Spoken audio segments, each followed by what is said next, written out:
প্রণাম ঠাকুর। রে পেন্দলা ঠাকুর। কে বলি রে? কে বলি? আমরা বলি ঠাকুর, আমরা আমার বন্ধুরে একটু ভূত লেগেছে, ছাড়াইন দাও। হ্যাঁ, তুই চিন্তা করিস না, তুই পেন্দলা ঠাকুর কাছে এসে গেছি। ইয়ার ভূত কেন সব ঠিক করে দেবো এক্ষুনি। দেখ দেখ না, তুই এখন সব ঠিক করে দেবো, তুই টেনশন নিস না। সত্যি রে না ঠাকুর? আমাকে পেন্দাই তো নাই বলো। না না, পেন্দা বলি নাই, এখনই সব ঠিক করে দেবো। শুন তবে, তুই টেনশন নিস না, ইয়ার আমি সব ঠিক করে দেবো। তুই শুধু আমার 4টা ইচ্ছা পূরণ কর। কি ইচ্ছা আছে 4টা তোমার?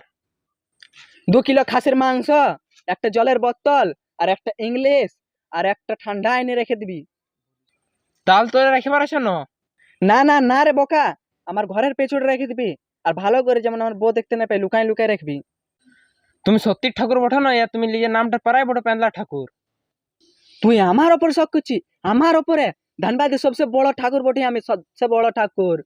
তোকে দেখবার আছে আমি কি করতে পারি, তোকে দেখাচ্ছি, রূপ তোকে দেখাচ্ছি। হাত তো জুড়ে রে।